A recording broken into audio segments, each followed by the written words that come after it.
Annapurna kitchen में आपનું સ્વાગત છે। હું રેખાબેન સોલંકી। આજે આપણે બનાવીશું જાંબુના ઠળિયાનો મુખવાસ। એમાં જાંબુને પહેલાં સૂકવી દીધા હતા ઠળિયાને, પછી થોડી વાર પાણીમાં રાખી પછી એને ફોતરી ઉખેડી દીધી બધી। આ ફોતરી ઉખડી ગઈ, હવે એને સુધારીને એમાં આવે હળદર, એક હળદર, મીઠું, સંચળ મીઠું,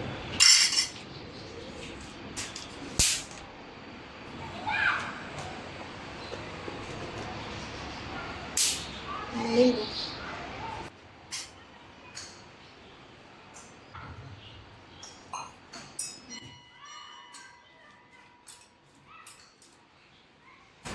હવે એને 2-3 કલાક માટે રહેવા દેવાના છે ઢાંકીને, સૂકવીને પછી શેકવાનું।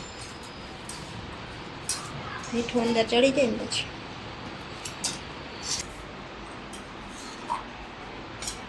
4-5 કલાક પલાળી દીધા હતા આપણે એમાં। હવે એને આપણે સૂકવી દેવાના છે।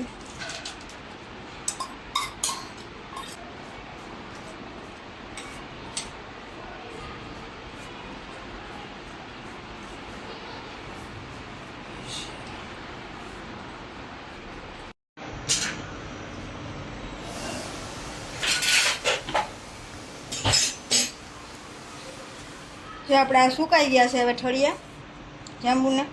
હવે એને આપણે થોડું ઘી મૂકી, 1 ચમચી ઘી મૂકીને શેકી દેવાના છે।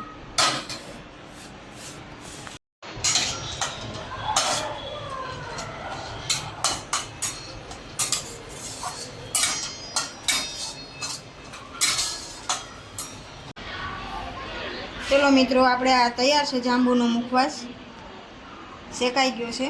અને એની ઉપર પાછું થોડુંક આપણે સંચળ મીઠું છાંટી દેવાનું। ડાયાબિટીસમાં તો આપણે આ જાંબુનો પાવડર પીવે ને તો બહુ જ સારું। પાવડર કોઈને ન ભાવતો હોય તો આ મુખવાસ પણ આપણે ખાઈ શકીએ। વિડીયો ગમ્યો હોય તો લાઈક કરજો, શેર કરજો, સબસ્ક્રાઈબ કરજો। જય શ્રી કૃષ્ણ।